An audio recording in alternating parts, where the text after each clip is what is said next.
Father, we thank you for your word. Lord, as we dive into it again, Lord, help us to really understand it, see where it fits in our lives, and help us to understand what's going on around us. In Jesus' name, amen. Now, last week, I talked about the fact that if we study the book of Revelation, the first thing we have to decide is whether we're premillennial, postmillennial, amillennial. But the really big issue with that is, who is Israel in the book of Revelation? Because if you're postmillennial or amillennial, you're saying that the book of Revelation is stuff that's already happened, and Israel is the church. And as I thought about that, and as I got nudged about the prophecies, I thought it would be good to just go through, not all, but some of the prophecies about Israel in the last days. Because if you take the amillennial position, you end up saying that in the book of Revelation, Israel is the church, and Israel, modern Israel, is just a real weird coincidence. I know for some of you that's astonishing, but you can find that view all over the internet and people saying it very, very loudly. So what we're going to do is we're just going to go through some, I repeat, some of the prophecies that I think are fulfilled in modern Israel that I don't see how you can apply to the church in any way, shape, or form. And we're going to start with the story that I think all of you know. I grew up hearing about Jacob and Esau. But when you think about what actually God said, it's fascinating. So, I've got the prophecy, one side, fulfillment the other. Took me 10 minutes of fooling around with the computer to figure out how to do that. The Lord said to her, and this is Rebekah, before Jacob and Esau are born. 2 nations are in your womb, and 2 peoples from within you will be separated. 1 people will be stronger than the other. The older will serve the younger. This is God's blessing through Isaac on Jacob. May God give you heaven's dew and earth's richness, an abundance of grain and new wine. May nations serve you and peoples bow down to you. Be Lord over your brothers, and may the sons of your mother bow down to you. May those who curse you be cursed, and those who bless you be blessed. This is the, quote, blessing to Esau. Your dwelling will be away from the earth's richness, away from the dew of heaven above. You will live by the sword, and you will serve your brother. But when you go restless, you will throw his yoke from off your neck. Okay. What was said would be the descendants of Jacob will be stronger than the descendants of Esau. It's in the notes later, but 4 times in Genesis 36, it says Edom is Esau, and they lived in Mount Seir, and you'll see those terms in the prophecies we'll look at. The descendants of Jacob will rule over the descendants of Esau. Now, the history of this is long, but the descendants of Esau did attack Israel during the time of the judges and had short-term victories, but were always defeated in the end. And then they were conquered by David, and then they rebelled during the time of Jehoash. They were conquered by the Maccabees and were under their authority until the Romans took over everything. And now the descendants of Jacob are the Jews, and the descendants of Esau are the Palestinians. Israel will be stronger than the Palestinians. Israel will rule over the Palestinians. You think that's modern? That's pretty modern. The descendants of Jacob will live in an incredibly fertile land. Israel today is a garden spot of the Mediterranean. It supplies fruit and vegetables for almost all of Europe. Those who blessed Jacob's descendants would be blessed. Those who cursed the descendants of Jacob would be cursed. There have been 2 world wars. The Jews went back during World War I. The Jews were on the winning side. The Palestinians were on the losing side. Second World War, the Jews were on the winning side. The Palestinians were on the losing side. After they declared their independence, Israel was attacked by the nations around them. And it's interesting to me, there are 4 nations who are still technically at war with Israel. Lebanon, which is considered one of the greatest crisis places in the world. They had to include Hamas in their government to form a government, and it's falling apart. They went without a legal government for a couple of years. They've had a civil war. They've been invaded by Syria. They've been invaded by Israel twice. Need I go on? Okay. Syria is still technically at war with Israel. Syria hasn't been doing all that well lately, you may have noticed. Iraq is still technically at war with Israel. They haven't been doing all that well either. And Yemen, which is called the current humanitarian crisis in the world, is still technically at war with Israel. So modern, those who bless you will be blessed. Those who curse you will be cursed. Saudi Arabia has muted ties with Israel. So do Jordan and Egypt and the Abraham Accords. Other nations are joining in. So how do you get the descendants of Esau in the Holy Land, and they're going to live in a place where there's no rain, and the Jews are going to live in a place where there's lots of rain? Well, it's real simple. When the Jews left, the rains quit. And when the Jews came back, the rain came back.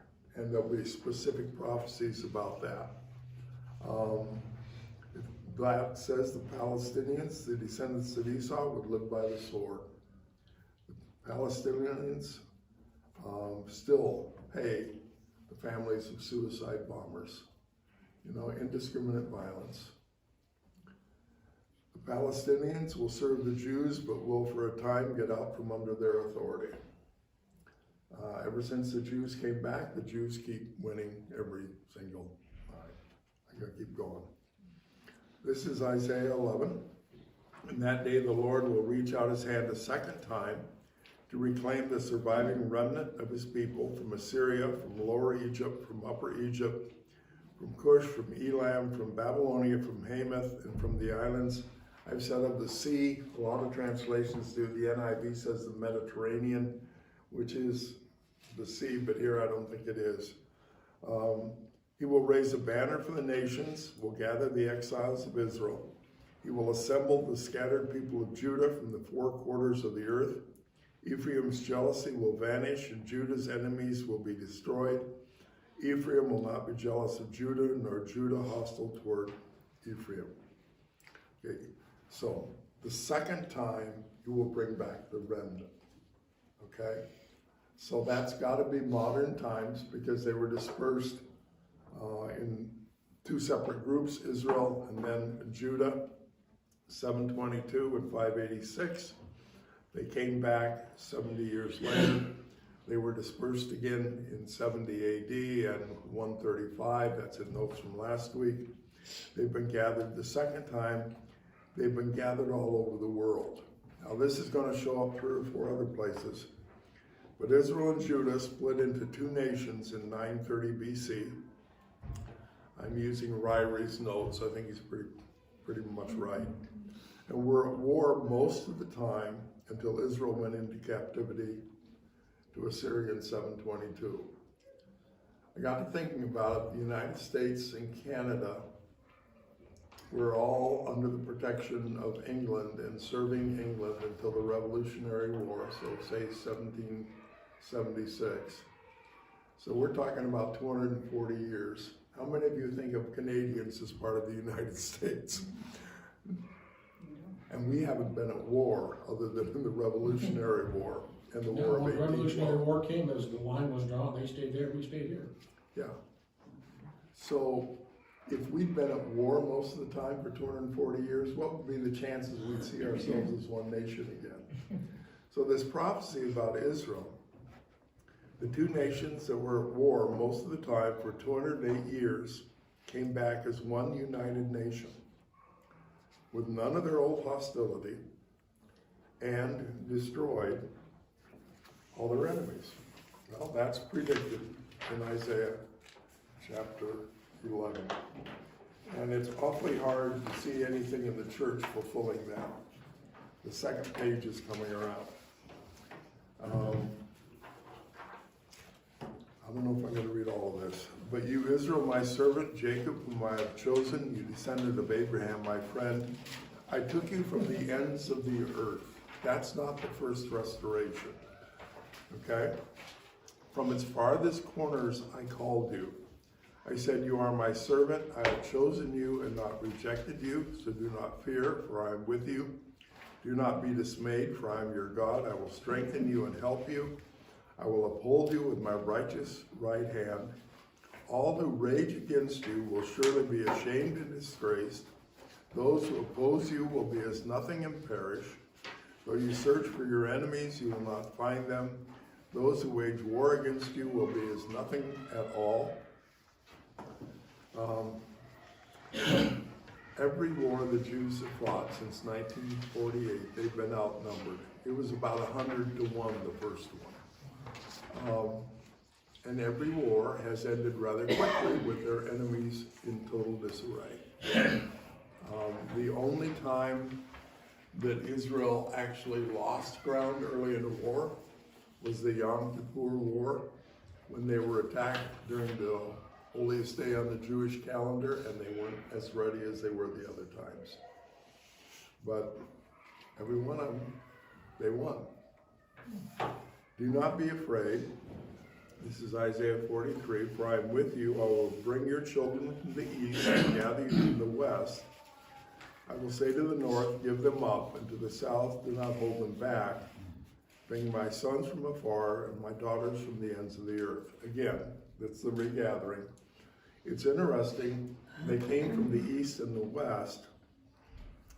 From the north, God will say, do not hold them back. Give them up, and to the south, do not hold them back. We'll see later that most of the Jews, when they started going back to Israel, were in Russia, or what it was the Soviet Union, and the Russians tried to stop them, and had to be told, don't. And God had to do some interesting stuff to make them able to leave.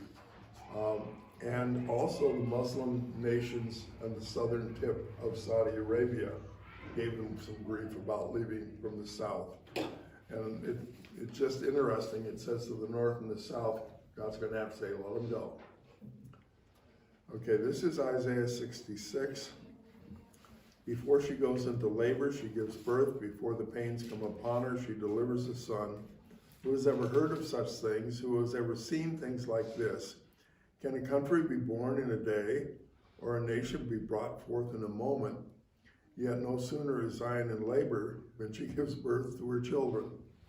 The prophet says, you know, the normal thing is labor comes first, and after labor comes the child.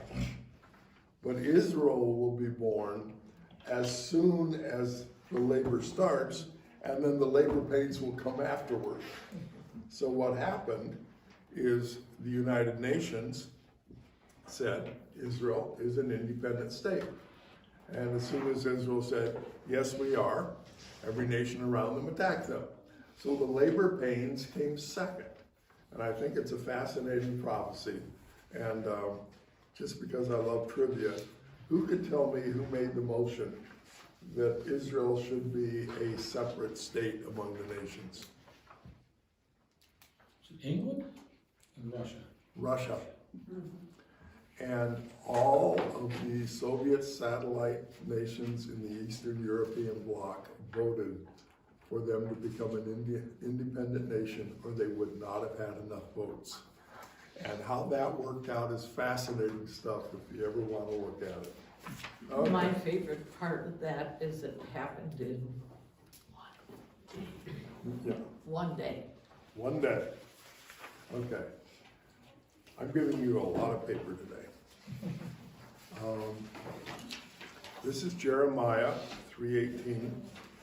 In those days, the people of Judah will join the people of Israel, and together they will come from a northern land to the land I gave your ancestors as an inheritance. We're going to see about three or four references in Jeremiah that the second regathering will be primarily from the north. What's fascinating about that, when Jeremiah wrote, it's just before the captivity in Babylon, which is to the east. The northern tribes were in Assyria, which is to the east and a little north. But Jeremiah said in the last days when they come back, they will come from the land of the north and all the other places that they were scattered. And over 55% of the world's Jews lived in what would become the Soviet Union when they started coming back. Now that's not where they were in Jeremiah's day. That's where they ended up. This is Jeremiah 16, and this is one of the reasons I get sort of upset about people who say modern Israel is in the fulfillment of prophecy. However, the days are coming, declares the Lord, when it will no longer be said, as surely as the Lord lives, who brought the Israelites up out of Egypt, but it will be said, as surely as the Lord lives, who brought the Israelites up out of the land of the north, there we go again, and out of all the countries where he had banished them, where I will restore them to the land I gave their ancestors. He's going to say it in another place too. But God says in the last days, when people talk about who God is and the spectacular things he does, they're going to talk about the second regathering of Israel. They're not going to be talking about them coming up out of Egypt and going through the Red Sea and wandering in the wilderness. They're going to talk about what it took to get the Jews back to Israel the second time. Well, seems to me that's a pretty big deal. If God says that's how he's going to reveal himself to people, is Israel becoming a nation a second time, we should be talking about Israel becoming a nation a second time. Jeremiah 23, I myself will gather the remnant of my flock out of all the countries where I have driven them, will bring them back to their pasture, and they will be fruitful and increase in number. And then verses 7 and 8, so then the days are coming, declares the Lord, when the people will no longer say, as surely as the Lord lives, who brought the Israelites up out of Egypt, they will say, as surely as the Lord lives, brought the descendants of Israel up out of the land of the north, and out of all the countries where he had banished them, then they will live on their own land. This is Jeremiah 31, and the prophecy is 40 verses, and I just have summarized. Verse 8, I will bring them from the land of the north and gather them from the ends of the earth. Israel will never cease being a nation.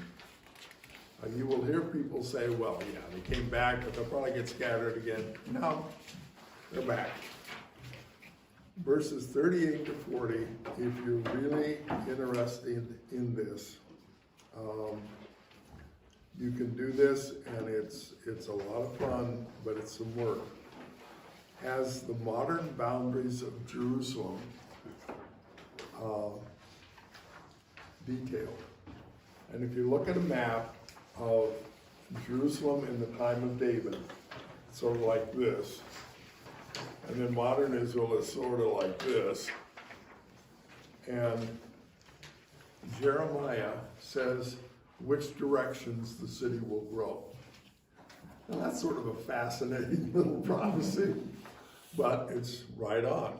That is how Jerusalem has grown. Now, if you really want to get into fulfilled prophecy about Israel, and I've done this in detail, and I'm not going to do it this morning, read Ezekiel 34 through 39.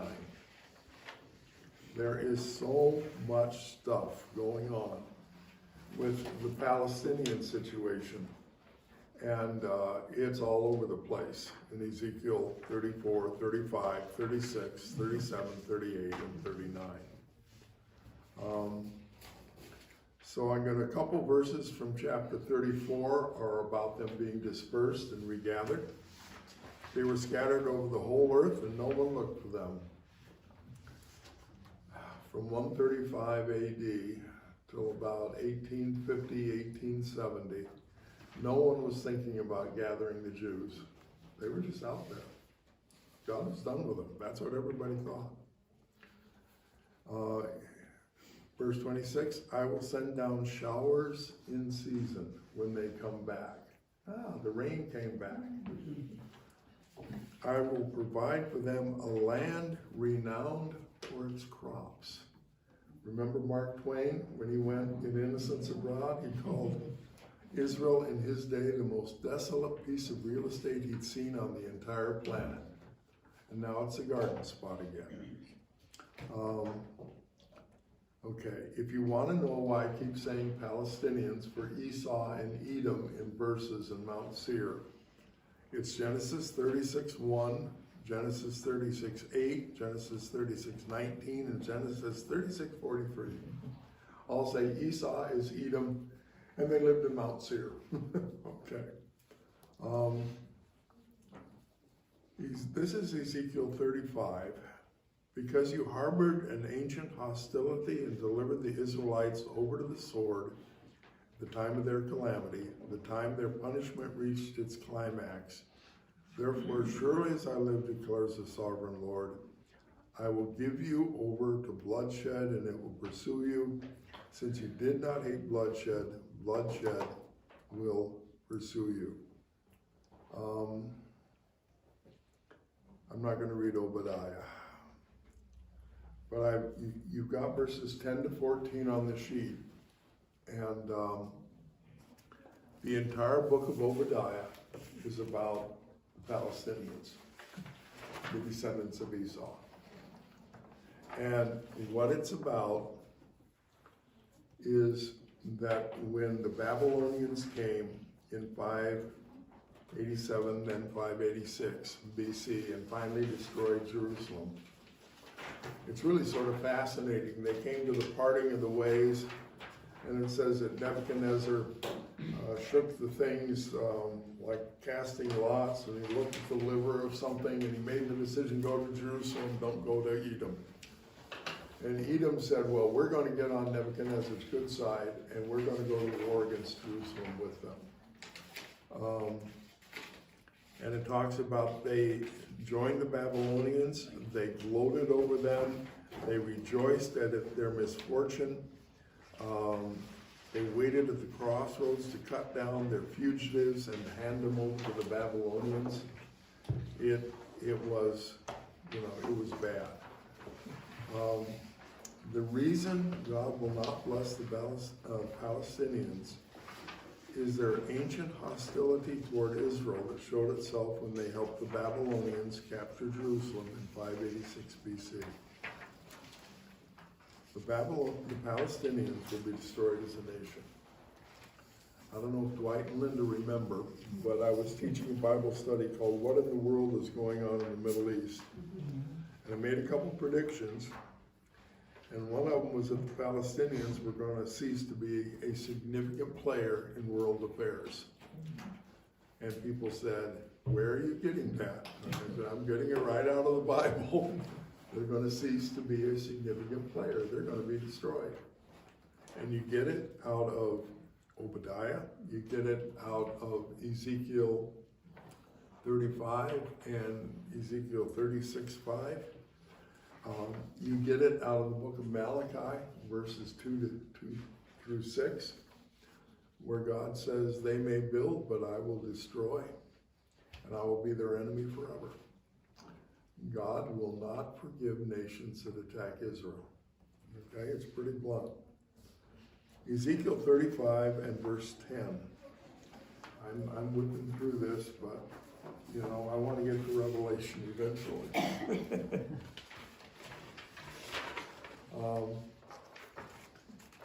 What are the odds that when the Jews were forced off the land,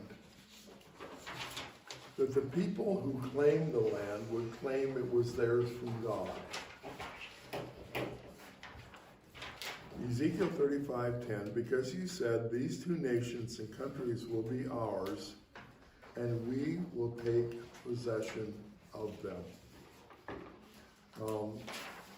The Palestinians will claim that they're the rightful owners of the Holy Land. Now, if you've ever done any research on the Palestinian question, I remember up in the first two books I looked up, in the first chapter was this statement: Jacob may have cheated us out of our inheritance once, he's not going to cheat us out of our inheritance again.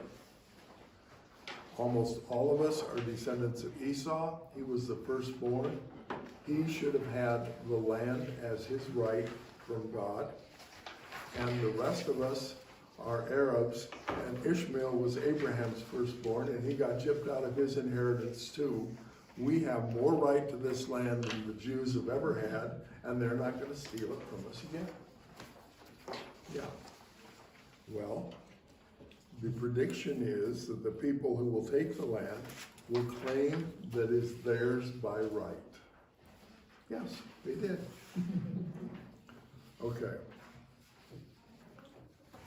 This is Ezekiel 38. In future years, you will invade a land that is recovered from war, whose people were gathered from many nations to the mountains of Israel, which had long been desolate. This is the second gathering of Israel. They're not just coming from Babylon and Assyria. They're coming from many nations. It's a land recovered from war. And Israel, the mountains, have been long desolate. And you're talking about the time, from the time the Palestinians took over until the Jews came back, it was a desolate land. One of the things you'll hear Palestinians saying, well, they paid us for the land, but they didn't pay us anywhere near what it was worth. Yes, they did. They paid you what it was worth when they bought it, and then it started raining, and now it's worth a whole lot more. But when you sold it for... If I remember correctly, they said, what do you want for it? And they paid them the price they asked for it. It was exorbitant for the time, for the condition of the land. Yeah, they paid them a lot more than it was worth at the time. Now, one of the things you will hear is, well, this can't be what the Bible prophesies, because the Bible talks about Israel turning to God and being God's people when they're back in the land. This is Ezekiel 39:22. From that day forward, the people of Israel will know that I'm the Lord their God. And again, we're not going there, but Ezekiel 38 and 39 is about an attack on Israel in the last days. If you follow Josephus and who he says the nations are, Russia's the leader, Iran's in the middle of it, and God wipes them out. And when that happens, the people will know that I am the Lord their God. That's when many Jews will actually start turning to God and believing God. The modern nation of Israel is probably 80 to 90% agnostic or atheistic. It's only about 10% Orthodox, and Messianic congregations are growing, but they're still a very tiny part. To emphasize that, Ezekiel 39:26, they will forget their shame and all the unfaithfulness they showed toward me when they lived in safety in their land with no one to make them afraid. So the Jews are going to come back. They're going to live in the land, but they're not going to be faithful to God in any way, shape, or form until there's this attack by the nations in Ezekiel 38 and 39, and God miraculously rescues them. So when somebody says to you, well, this can't be the fulfillment of prophecy, they're not worshiping God. No, they're not worshiping God, and the Bible says that they won't be worshiping God. Did I skip something here? Yeah, a whole page. A whole page. Hey, Where's the page? I didn't want to say that. Okay. Where is that page? Page number 8, Ezekiel 35, start out 35, 14, and 15. Those are- Oh, okay. I didn't take one before I passed it on. Okay. Yeah. I'm saying to myself, yeah, I missed something. Okay. You didn't number the pages. Okay. These are all Ezekiel. I'm back one. Okay. Sorry about that. This is what the sovereign Lord says. While the whole earth rejoices, I will make you desolate, because you rejoiced when the inheritance of Israel became desolate. That is how I will treat you. This is Ezekiel 36:5. This is what the sovereign Lord says. In my burning zeal, I have spoken against the rest of the nations and against all Edom. For with glee and with malice in their hearts, they made my land their own possession so that they might plunder its pasture land. The Palestinian people will cease to be an independent people while the rest of the world rejoices. Now, if you said that 20 years ago, people would have looked at you and said you're slightly nuts. Every time the Palestinians complained, all the Muslim nations had riots. You remember what it was like. Well, how did this work? Well, the reason that Yemen is a basket case as a nation is because Saudi Arabia and Iran are fighting a proxy war there. And Saudi Arabia has troops there, and Iran is supplying the Houthis with arms and equipment and everything else, trying to establish a foothold right next to Saudi Arabia. They've actually fired rockets into Saudi Arabia. And the Muslim nations have come to the conclusion that Iran is a far greater danger than Israel. Israel is never attacked unless they were attacked or they knew they were going to be attacked. They did attack once with a preemptive strike, but they knew the attack was coming. And so all of a sudden, because of self-interest, we have the Abraham Accords. What are the Abraham Accords? Well, it's the descendants of Abraham deciding to get along. Ishmael's kids and Jacob's kids. And there are 3 or 4 nations who signed peace treaties. Saudi Arabia is allowing Jewish airlines to fly over their airspace, which, was unthinkable 10 years ago. And the world is going to come to a point where all the fuss that the Palestinians are making about the land is theirs, where the world is going to say, accept reality, there were some wars, you lost, the winners get the land, that's how it is, and we're just not going to pay attention to you anymore. Will they cease to exist as a people group? I doubt it, based on other prophecies, but they will cease to be a nation and a force in worldwide politics, and the world will just sort of be glad it's all over. Okay. Yeah, and I've got Malachi 1:2-5 there, which says God's attitude toward Palestinians is. Ezekiel 36:11, I will settle people on you as in the past to make you prosper more than before. Modern Israel will be even more prosperous than Israel under Kings David and Solomon. Think about that for a while. I will increase the fruit of the trees and the crops of the field so that you will no longer suffer disgrace among the nations because of famine.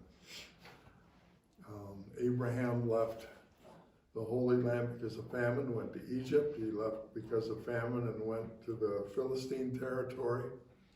God says there won't be any famines anymore. It'll be incredibly fertile. Ezekiel 37 is them bones, them dry bones. It's all about Israel. The graves are the nations where the Jews have gone. They are saying we are totally cut off. The bones are scattered through the valley, disarticulated, I guess would be the right word, totally dry. And Ezekiel is told to prophesy. And this is the explanation in the middle of that passage, Ezekiel 37. This is what the sovereign Lord says, my people, I'm going to open your graves and bring you back from them. I will bring you back to the land of Israel. Then you, my people, will know that I'm the Lord when I open your graves and bring you up from them. The key phrase in Ezekiel 34 through 39 is, then they will know that I am the Lord. The Jewish people and the people around them. And God says in bringing the Jews back after they've been scattered all over the world, that's what that's about. This is 37, 21, and 22. This is what the sovereign Lord says, I will take the Israelites out of the nations where they have gone. I will gather them from all around, bring them back to their own land. I will make them one nation. Again, Israel and Judah went into captivity separately. They come back as one. Okay, now I'm back on the page that I was on after I skipped the one I just finished. Okay. Amos 9, 11, and 12. In that day, I will restore David's fallen shelter. I will repair its broken walls and restore its ruins. I will rebuild it as it used to be so that they may possess the remnant of Edom and all the nations that are called, that bear my name, declares the Lord, who will do these things. Okay. Now this is quoted in Acts 15, 13 to 18. And the discussion is, can somebody become a follower of Jesus without becoming a Jew first? And James says, yeah, the Old Testament prophets spoke about how God was going to take from among the Gentiles a people for his name. Okay? And when he quotes it, the phrase, all the nations that bear my name, James is saying, how can you have a bunch of Gentiles who bear God's name if they can't bear God's name unless they become Jews first? It's a really good question. You can't. But the sequence in James is God is going to take from among the Gentiles a people for his name, and then he's going to set up David's fallen shelter, David's fallen tent. The passage finishes in verse 15, I will plant Israel in their own land, never again to be uprooted from the land I have given them. This is the last regathering. When people don't want to believe that modern Israel is a fulfillment of prophecy, one of the things you'll read is, oh yeah, they came back, but they'll go, and they'll come back, and they'll go, and they'll come back. No, there's twice. That's Isaiah 11, that's Amos chapter 9, verse 15. We're going to Zechariah. And I will pour out on the house of David and the inhabitants of Jerusalem a spirit of grace and supplication. They will look on me, the one they have pierced, and they will mourn for him as one mourns for an only or firstborn son. The other thing you'll hear is, well, these prophecies are all about Israel because they'll all be converted and then Jesus will come back. No, they're converted when Jesus comes back. And the pronouns in that verse are fascinating. They will look on me, the one they have pierced, and they will mourn for him as one grieves for a firstborn son. I don't understand the Trinity, but it's the only way that verse makes sense. So the Jewish people as a whole will not be believers in Jesus when he returns. And if you look at the context, the start of the chapter says all the nations of the earth will be gathered against Jerusalem.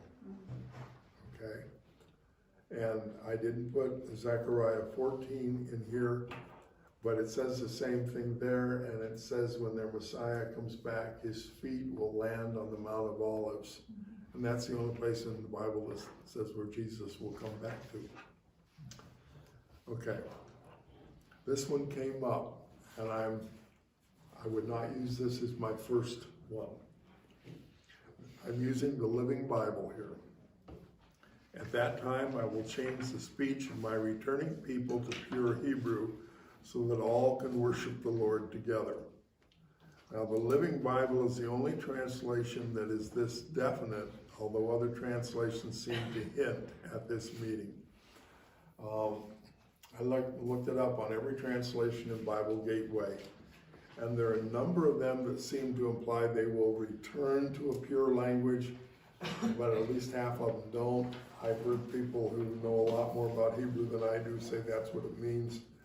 I'm just telling you that's that. But what happened is when the Jews came back, they resurrected first century Hebrew. And the resurrection of a language that had not been spoken for about 1,800 years is fairly significant. Isn't that part of what they do now when the people come back, is they have classes to teach them the Hebrew, the Hebrew? Yeah, and this passage does talk about that they will all be able to worship the Lord together in unison. So even if it doesn't say they'll go back to ancient Hebrew, it says they'll all learn the same language. Okay. Can you go back to the one ahead of it? The Jewish people as a whole will not be believers in Jesus. You said something about all nations will be against. Okay. Maybe that should be clear. The Jewish people as a whole will not be believers in Jesus until he returns and they see him. And that I understood. But then you made a statement, all nations of the earth are against. Did you say? Okay, in Zechariah chapter 12 and in Zechariah chapter 14, in the first 4 or 5 verses of both of them, it says all the nations will be gathered together against the Jewish nation and Jerusalem. And it really says that the Jewish people won't be rescued until Jerusalem has started to fall. That's future. That's future. Yes. And you put that with Daniel chapter 12, when Daniel says, how long until all this stuff ends? As soon as they have finished destroying the power of the holy people, that's when it ends. So you put them together, Israel comes back, Israel becomes powerful, Israel becomes prosperous, but then the tribulation comes and it's a total mess. And it ends with the nations of the world under the beast attacking Jerusalem and trying to destroy them. And then Jesus shows up. And when Jesus shows up, they lose. Okay. 2, and I'm going to quit with these because that's all I did. Okay. Did these go out? Yeah. Okay. This one's out. Yeah. And I don't think this one. no, that doesn't go out. Oh, okay. That's Revelation chapter 1. We are going to get there. Okay. This is Matthew 24. So when you see standing in the holy place the abomination that causes desolation spoken of through the prophet Daniel, let the reader understand, then let those who are in Judea flee to the mountains. Let no one on the housetop go down to take anything out of the house. Let no one in the field go back to get their cloak.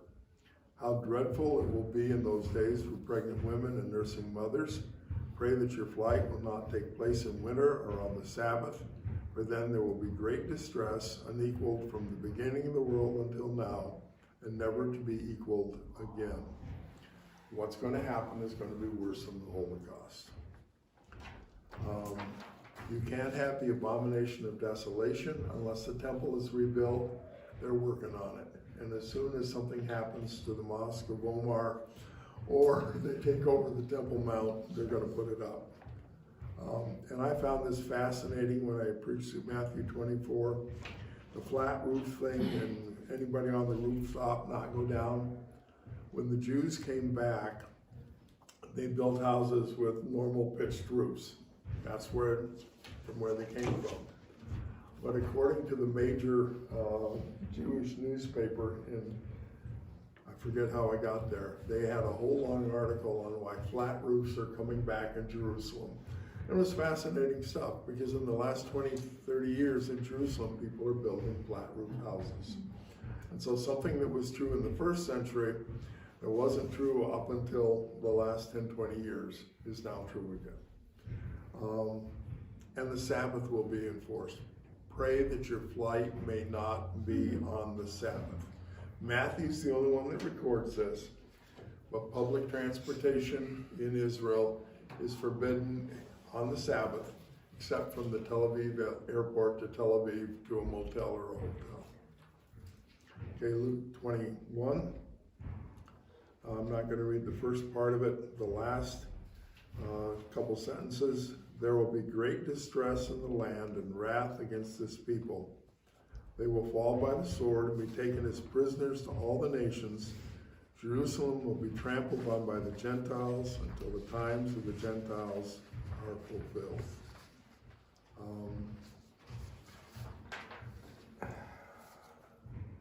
Israel has not essentially controlled Jerusalem since the time of the Maccabees. The Romans conquered in 63 BC, and then the Romans held it during the New Testament times, and then the Jews were banned from being there in 134, 135. It has been under Gentile control from 63 BC to 1948, when the Jews took part of it. They took the rest of it in 1967. Most of the world still refuses to acknowledge Jerusalem as the capital of Israel. I think the United States doing it and a couple other nations is significant. The only part that of Jerusalem that the Jews don't effectively control is the Temple Mount. They let the Palestinians do that because until recently, had they not, it would have been a war. But with the decreasing influence of the Palestinians, the time will come when the Jews can build their temple there. And how fast that will happen, I don't know. The Temple Mount is on the fault line. The Mosque of Omar has been destroyed by an earthquake at least once, if not twice. Something's going to happen, and they're going to be there. I did all of this to show you that the Old Testament is very clear that there's going to be a modern Israel. Now, what's going on over there is the fulfillment of Bible prophecy. And we cannot go to the book of Revelation and say, well, I know it says Israel, but of course it doesn't mean Israel. If you're talking to somebody who's trying to tell you that Israel means the church, I had a fascinating conversation with what some of you will know. Blindness in part has happened to Israel until the full number of the Gentiles has come in, and so is all Israel will be saved. And I said to them, okay, verse 25, Romans 11:25. What does Israel mean? It means the Jews. And so all Israel will be saved. What does that mean? The church. I said, you can't do that. You can't change the meaning from one verse to the next verse. If it means Israel in verse 25, it means Israel in verse 26. Once you start doing that, you can get anything out of the Bible. You gotta stick to what it says. Okay. And the kids are loose, so we're gonna pray. Father, we thank you for your word. Lord, you said it will no longer be said, as the Lord lives, who brought the children of Israel up out of Egypt. But as the Lord lives, who brought the children of Israel up from all the lands where he had scattered them, and especially from the land of the north. Lord, it's happening. I've seen a lot of it in my lifetime. Lord, you are so good. You are so powerful. Father, help us to take your word at face value, believe it, and proclaim it. In Jesus' name, amen. Okay, we are done. I promise. We will start with verse 1 of the book of Revelation next week. It's nice to have the background.